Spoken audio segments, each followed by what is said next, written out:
Hello and welcome to the AAU TV Midweek News, coming to you from the headquarters of the Association of African Universities here in Accra, Ghana. My name is Naomi, and with me in the studio are Imelda, Amouji. And my name is Agyemang, Okyere Darko.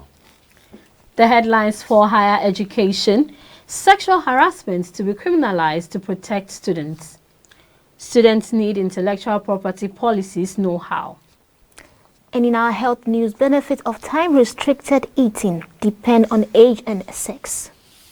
New dietary treatment for epilepsy well tolerated and reduced seizures certified.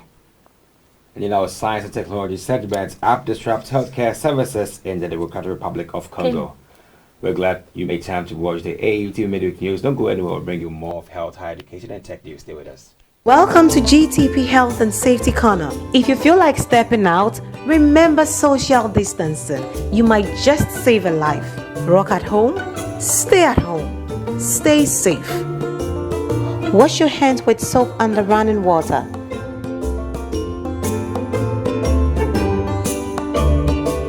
Spaced out but still in touch. Check in on your loved ones and stay safe. GTP, timeless. In our first story, Zimbabwe is formulating a sexual harassment bill to criminalize abuse following studies that show sexual harassment, especially by lecturers, is rampant in the higher education sector. The call for legislation follows a petition submitted to Parliament by a local non-governmental organization. Zimbabwe is formulating a sexual harassment bill to criminalize abuse following studies that show sexual harassment, especially by lecturers, is rampant in the higher education sector. The call for legislation follows a petition submitted to Parliament by a local non-governmental organization. Jimmy Wilford, the director of Say What, a non-profit organization, says students have raised concerns over the absence of effective policies to both prevent and manage sexual exploitation and abuse and sexual harassment at tertiary institutions around the country. The victimization of students is perpetuated because perpetrators take advantage of the loopholes, rendering the victims powerless. He said that in some instances, the policies exist but there is no proper implementation to safeguard victims of sexual harassment. Wilford said there is evidence that many cases go unreported due to various factors such as the fear of stigma and victimization, lack of confidentiality in the handling of such cases, as well as bureaucratic and unfriendly reporting and management procedures. In most cases, the students do not get adequate legal and social support, as the systems at the college level are hostile and biased towards perpetrators, who in most cases are staff members, including. This is such a very big initiative and also a very commendable story. I'll move to my colleagues in the studio with me. What are your views in the formulation of a sexual harassment bill to criminalize perpetrators in higher education? This is actually a great effort. This initiative actually make our institution safe, because these days you go to school but you have thoughts like, how will my life be like? I don't know what lecture I'm going to meet, what director I'm going to meet, saying that I want this, I want maybe to spend time with you before I give you some good grades, even though I know I've performed well. This is actually going to create a safe environment for the students and make learning so easy for us. Right. I think making ensuring probity and accountability on universities in Africa is one great thing we have to do, and Zimbabwe is actually setting the lead for others to follow. I believe they may have other systems that are there to ensure that issues on sexual harassment are kept, but they are moving ahead to urge government to ensure that there is a bill passed to be a national policy that is quite stringent enough to put anyone who is caught, any culprit of this offense, in a very tight punitive circle, whereby it will serve a big deterrent to anyone who wishes to perhaps attempt in doing this. I believe that it is the best to be done. I mean, somewhere in 2015, where in an ASU, a teacher association in Nigeria, were against a similar bill, that it was too stringent and why it was so skewed and quite unfair. But I think that sexual harassment, as we know, is generally against students, and the processes. If you're a victim, going to, let's say, a lecturer, report a lecturer to an authority, you know, they're the same. It's very hard. Confidentiality is a problem. So this is a great deal that we have to applaud and perhaps emanate around to put that fear so people don't really cause our offense. And I also strongly believe that although it is coming in from Zimbabwe, other African countries will, even every part of the world will look at it and also come up with policies to criminalize sexual harassment. Now, Wilford said there is evidence that many cases go unreported due to various factors such as a fear of stigma and victimization, lack of confidentiality in the handling of such cases, as well as bureaucracy and unfriendly reporting and management procedures. Would you attest to the evidences mentioned by Wilford to be the case with students across higher education institutions? Well, what do you want to say about that? Attesting, I will say, unless I've had an experience or maybe watch somebody go through a certain kind of this kind of and I will be able to talk about it. But I think as humans, and seeing the victims in this particular story, the student, and let's say a lecturer is the one who victimized a student, it will be very hard for that student, unless the student is so bold and so confident and she's able to, and she wants to take this case up and fight for her right. And the stigmatization, unless I talk about confident, if that student is not that confident, there's no way she will be able to stand in front of her colleagues to defend herself, or maybe to come up and say, I was not the one who induced anything, but I was pushed into this corner. So there should be those victims, they need some kind of confidence to be able to come up with people to help them in this situation.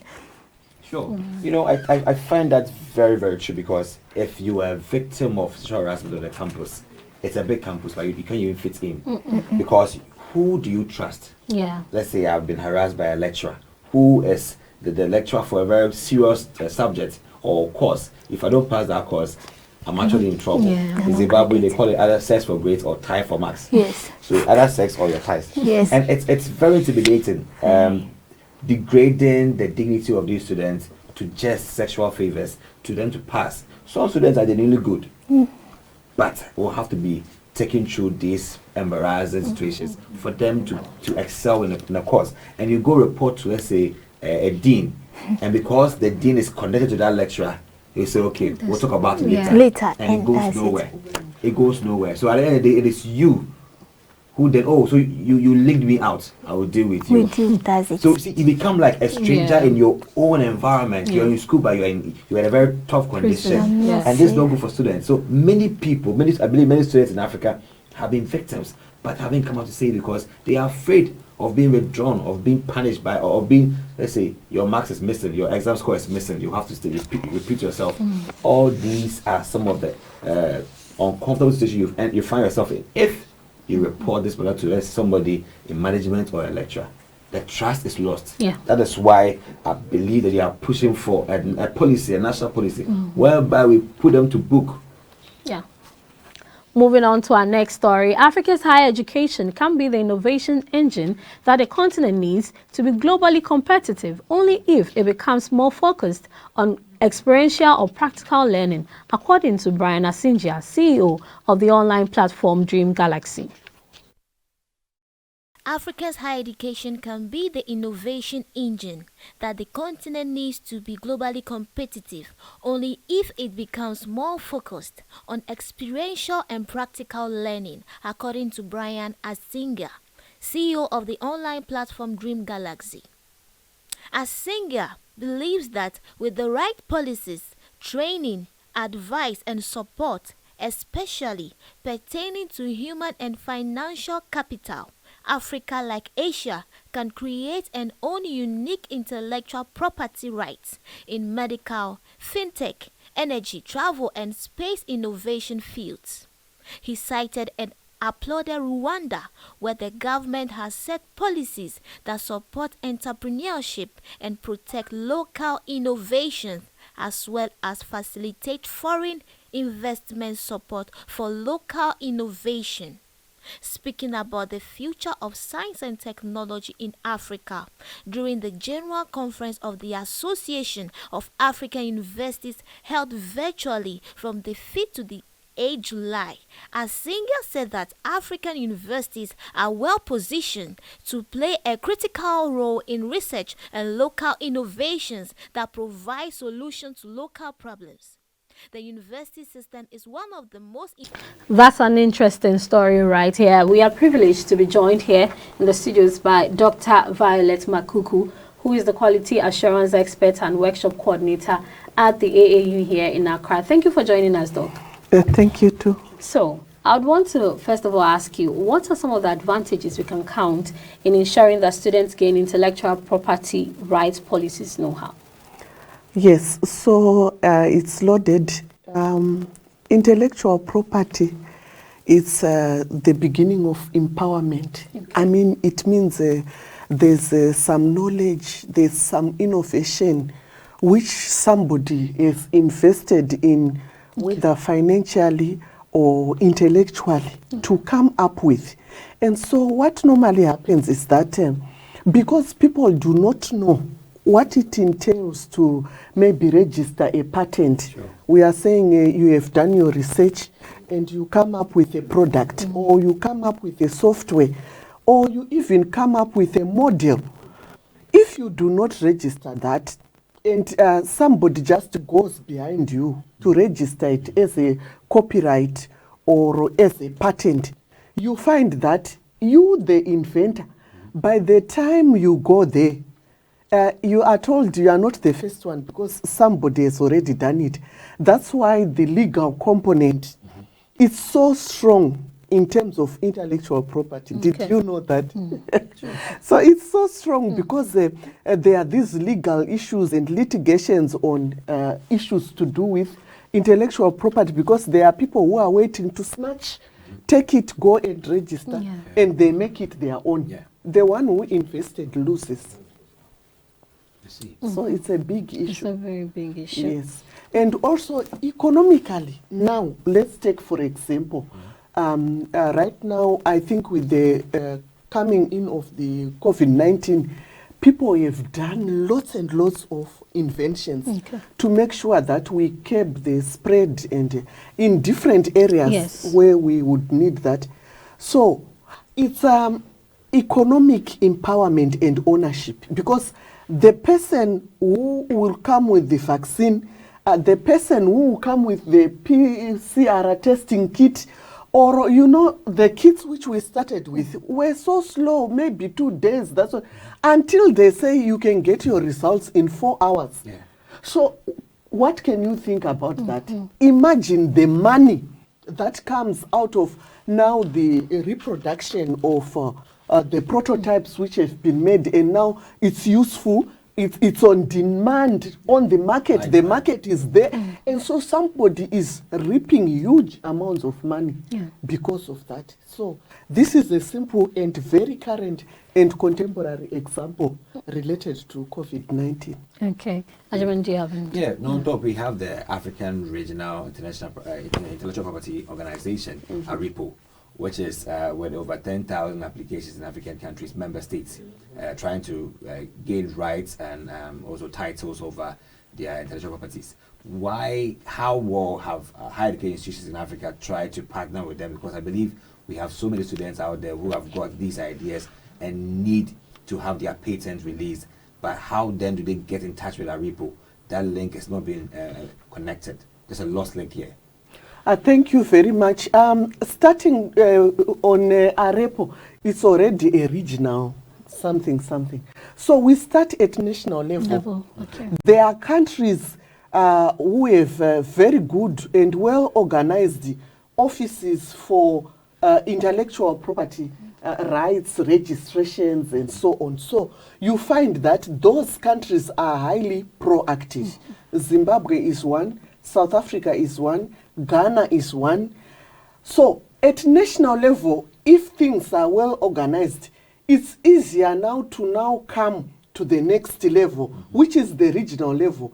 If a number of countries in those regions, we have West Africa, Southern Africa, or I can talk of ECOWAS, SADC, and then East Africa.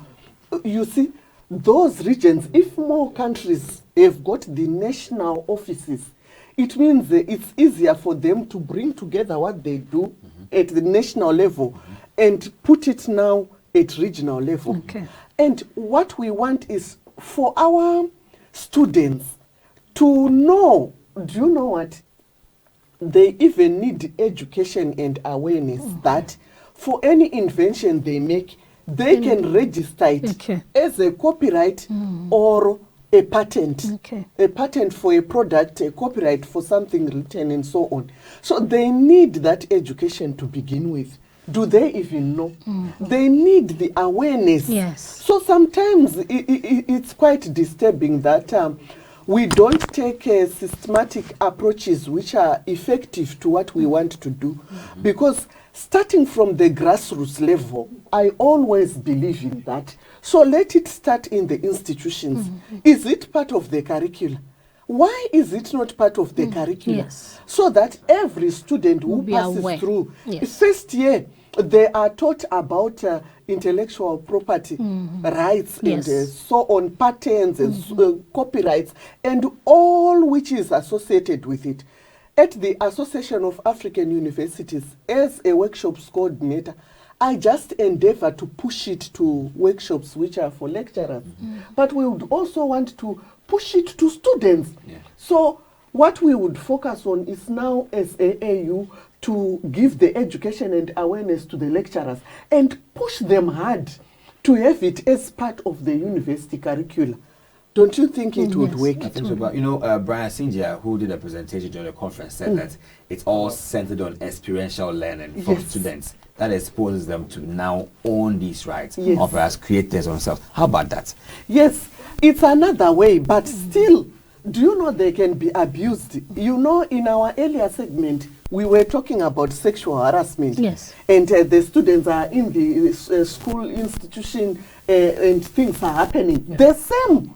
If they do not know and if they are not empowered, they will do all the inventions, but the lecturers will rush to take those things, register them, and patent or have a copyright. So we also need a way of empowering students so that the students can know that nothing will happen. But I believe in the power of partnerships. So let's have the institution where the student is schooling. We have the lecturer who is in the department or a course that the student is doing, and the student. And then they should have a succinct research policy. This research policy is now meant to spell out the benefits and all what is going to happen. I know some of the institutions which have got such successful policies. And in that way now, students can move on to request and stand their ground to say, I'm the first one whose name should come first and the other names should come later. Now I hear in some parts of Africa, there are lecturers who are supervising students in masters and PhD. Before they start supervising you, they give you something which they've drafted to say, sign that when we are done, I'm going to publish and I'm the first author. And sometimes they say, sign that your name will never appear there. So it's a lot. It doesn't only start from intellectual property. It goes earlier before, and it goes beyond intellectual property. Okay. Thank you so much, Dr. Makuku, for joining us. Dr. Violet Makuku is the Quality Assurance Expert and Workshop Coordinator at the AAU. We'll go for a quick break. When we come back, we'll bring you health news. Welcome to GTP Health and Safety Corner. If you feel like stepping out, remember social distancing. You might just save a life.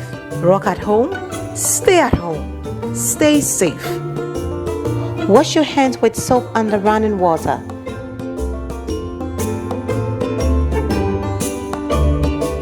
Spaced out but still in touch. check in on your loved ones, and stay safe.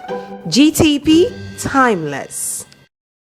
Welcome back. In our health news, time-restricted eating, a dietary regimen that restricts eating to specific hours, has garnered increased attention in weight loss circles. A new study further shows that the time-restricted eating confers multiple health benefits beside weight loss.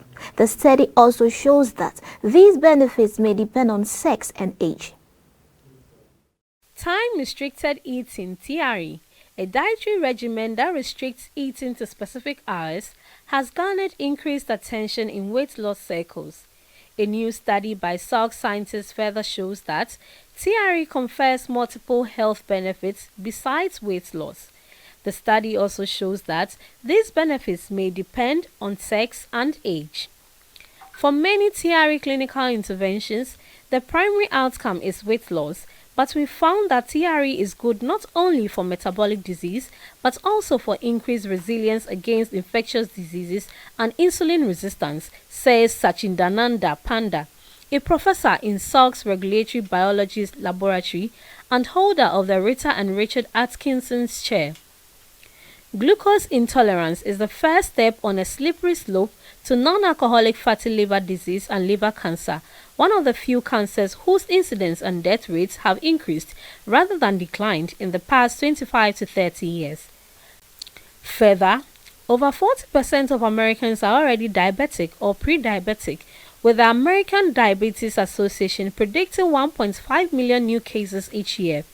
These trends make finding a simple treatment for glucose intolerance a major priority. Breaking the conventional young male mice mold, the researchers fed a high-fat, high-sugar diet to male and female mice of two age groups equivalent to 20 and 42-year-old humans, restricting eating to 9 hours per day.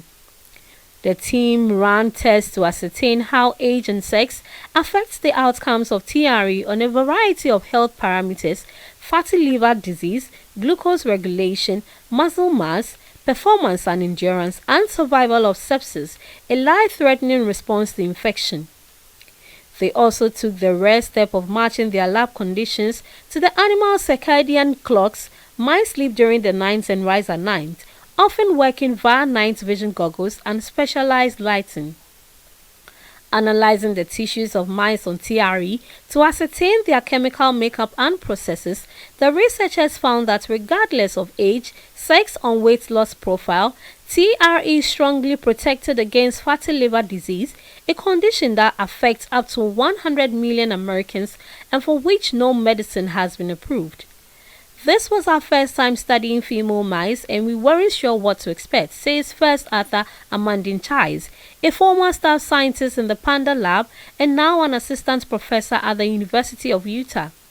We were surprised to find that although the females on TRE were not protected from weight gain, they still showed metabolic benefits, including less fatty livers and better controlled blood sugar. That's an informative story right there. What do you think? According to the study, not everyone benefits equally from time-restricted eating, but time-restricted eating has important health benefits for all. I'd like to know your views. Yeah, sure. I'm one of the people who like to, we actually blend the junk food with the other vegetarian type. We are almost here. We are here and there. We take both sides. But, it's not about how much you eat fat or proteins. It's about when you eat them. So I realized, so we are now free to eat the burgers and the chickens and the hot buckets. It's not about how much we eat, but what time we eat them. So perhaps in the morning, early in the morning, early in the afternoon, perhaps. Right before sunset, you are done eating your fat or whatever you want to eat. And then you are free. And this goes a long way to ensure that your calories are reduced, that your weight is actually reduced. And so, surprisingly, during the research, I realized that people who actually practice TRE end up losing weight and are able to reduce metabolic diseases. And I was like, how come? Because earlier we were talking about the fact that omega-6 fatty acids go a long way to increase your risk of getting these diabetes and also heart disorders. But it's not about how much you eat these things. It's about when you eat them. So I think TRE should be made known to everyone. However, it has a check and a balance here. Not everyone can be good with TRE. Some people can actually maintain TRE, but still would it work for them. But some other people, it will work for them, basically. But I think we have to do more research on that to realize that you can do TRE, but it works better for others and not all. I heard from one nutrition coach that there's nothing like a bad food. It all depends on the time that you eat it. I personally do not eat after 6 because I want to lose weight. Okay. But even though I say after 6 I'll not eat, there are certain times that I may take something little when I'm really, really hungry, or when I have dinner like around 4 or 5. Definitely by 6 I'll still feel hunger, so I just take something light. So it's not always about what you eat, it's about what time you eat it. And I think it will depending on the outcome that you want for yourself, it will be beneficial or not. So you just have to know what exactly you want to what outcome, whether you want to lose weight or you want to gain weight. If you want to gain weight, obviously you still eat after 6 p.m. unlike me. So yeah, you know, unlike address point, you know, if you want to maintain your weight, there's this basic health diet rule that says that eat like a king in the morning, a king in the afternoon, and as a peasant in the evening. Some people want to eat like kings in the evening too as well, and that's not CRE. But actually, you need a physician recommendation before you start this kind of lifestyle. Right. Even with fasting, there is a caution that you should see your physician before you start it. So with this, actually, you need your physician's recommendation. Yes. So with this, if you want to lose weight, then you have to see your physician. He will give you a regimen, how you, per your body type, how you have to go about it, and it will be a benefit of you. Okay. I cannot fast. Oh no, she will try, she'll try. Moving on to our second health story. A clinical trial of a new dietary treatment for children and adults with severe forms of epilepsy based on the ketogenic diet has been successfully completed. The first clinical trial of a new dietary treatment for children and adults with severe forms of epilepsy, co-developed by UCL researchers and based on the ketogenic diet, has been successfully completed. The ketogenic diet (KD) consists of high fat, low carbohydrates and adequate protein consumption and mimics the fasting state, altering the metabolism to use body fat as the primary fuel source. This switch from carbohydrates to fat for body fuel is known as ketosis. It is widely used to treat drug-resistant epilepsies. However, the highly restrictive diet, which can cause constipation, low blood sugar, and stomach problems, can have poor compliance and is not suitable for everyone. Some KD supplements are also known to be unappetizing. K-Vita is based on novel findings by UCL researchers who discovered a different underlying mechanism to explain why the KD is effective against epilepsy. In developing a new treatment, researchers also sought to reduce the adverse side effects caused by KD. Corresponding author Professor Matthew Walker said, the ketogenic diet has been used for 100 years to treat epilepsy, helping reduce seizures in both children and adults. It has long been thought the diet was effective due to its productions of ketones. However, we now believe that the increase in levels of the fatty acid, the canoic acid, also produced by the diet, may provide a powerful anti-seizure effect. That's an interesting finding right there. I would like to know, colleagues, for the sake of the viewers, let's understand what epilepsy is all about. Well, I would say epilepsy is a very disturbing brain disorder that actually emanates from convulsion within the brain due to some reasons, but a brain nerve shortage causing the body to convulse, and then you undergoing some seizures. So the victim of epilepsy undergoes seizures, which are quite embarrassing at some points, but they come back. Some die through it, but some come back, but basically due to some brain disorders or breakdown. Okay. Okay, so a disorder which your nerve cell activity is actually disturbed, causing you to have some kind of seizures. Okay, let's move on. So, according to the researchers, the new diet, which is the ketogenic diet, is a game changer to reduce the level of seizure in epileptic patients. So, what are the components of this diet? Well, a basic ketogenic diet is just a diet which has much fat, component, a little bit of protein, and no carbohydrates. That is just the basic, and it goes a long way to support. It tells, so if we have more fat, less protein, and also no carbohydrates, then perhaps carbohydrates in a body of someone who is going through epilepsy, perhaps that causes convulsion. So the carbo components taken out of this diet goes a long way to reduce the seizure rate, or perhaps the trigger rate of epilepsy. And one more very, I would say, very impactful finding in there is the fact that when they take these foods, the fatty component, unlike anybody who has take more fat and then the fat actually blows them up, this fat component doesn't really cause what we think it will cause. When fat is so much in you and then it's undergoing biochemical processing, which we call the ketosis, that is where the name ketogenic comes from. So fat processing in your body and to help you curb epilepsy seizures is now called ketogenic diet. Oh, okay. So you want to say something? Yes, I was only concerned about where the fatty foods are being stored when they eat it, but I think you touched on that. Yeah, sure. So the chemical process ketosis takes care of that, ensures that it reduces the triggers or the seizures. Okay.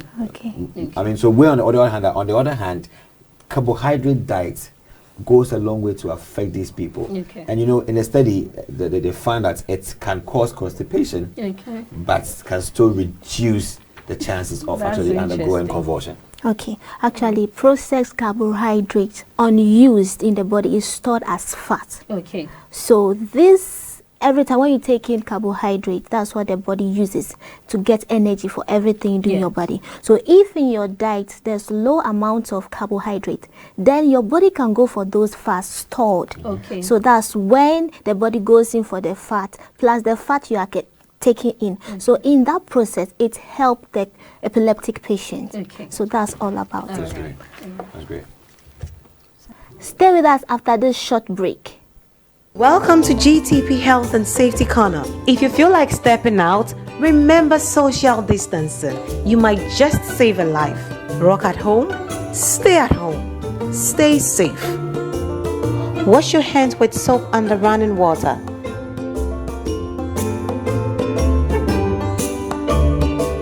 Spaced out but still in touch. Check in on your loved ones and stay safe. GTP, timeless. Welcome back to Tech Segment AAU TV Mid-Week News. And in the Democratic Republic of Congo, access to quality health care is expensive and tedious. And however, Bienvenue Zigabe has managed to create an application to facilitate quicker access to medical services in the DRC. Stay with us there. In the Democratic Republic of Congo, access to quality health care is expensive and tedious. But Bienvenue Zigabe has managed to create an application to facilitate quicker access to medical services. WeCare helps patients pay for treatment and drugs using their savings or on credit. Our goal is for everyone to access healthcare. When you feel sick and you have to stay at home, you can go directly to a health service for appropriate care, because this is what often happens. Because in our community, when someone is sick, they don't have money, they're forced to stay at home. The app is getting good reviews in Goma, a city in eastern Congo, where health infrastructure remains poor. Odile Nima says she uses WeCare to obtain treatment at Cheshire Hospital. When I left hospital, I didn't have the means, and I came to use the WeCare app, which made it easier for me to benefit from care and to consult quickly. Patients can treat anything from malaria to the most complex ailments without worry. They can then do mobile payments or ask for credit. it is a way to revolutionize access to care in a region where it is expensive and virtually absent. In our system of care, we see that there are really difficulties regarding access to care for the population. And this idea is very interesting. Users can also keep savings meant for healthcare on the app, maintaining a piggy bank of sorts for health emergencies. There you have it right there. Very remarkable tech story happening right in the DRC in Africa. And let's come back here with us. You know, this is one of the very innovative ways to drive the economic growth. And that is one amazing one done there by Bienvenue Zigabe in the DRC, ensuring that healthcare is accessible and made available to everyone. What do you think about this? This is a very brilliant innovation. It's actually good for emergency cases. These days, there are a lot of people with some cases unpredicted. By lack of finances, they find themselves in positions where nobody can help them. But this particular innovation is going to help a lot of people in the health sector. And with that, there's a relief, knowing that if something happened to me, at least something is covering me for some time, and then I'll be able to go to the hospital. That's great. That's good. Well, that's an amazing one right there. Regarding the fact that these emergencies, actually, people go to hospitals and they need healthcare, and that's one amazing one done by Bienvenue to ensure that women, children, men have an emergency fund to rest on and use for healthcare. That's an amazing one with the tech news on AAU TV Mid-Week News. And in wrapping up the news this morning, let's take a quick recap of our headlines. Sexual harassment to be criminalized to protect students. Students need intellectual property policies know-how. In our health news, benefits of time-restricted eating depend on age and sex. New dietary treatment for epilepsy will tolerate and reduce seizures, steady fines. And in our tech news, an app disrupts healthcare services in the Democratic Republique of Congo. Thank you for joining us. My name is Naomi Darko. I'm Imelda Amouji. And my name is Agyemang Okyere. We're glad you made time to watch us on the AAU TV Mid-Week. Stay with us more for our programs. Have a nice day and take care.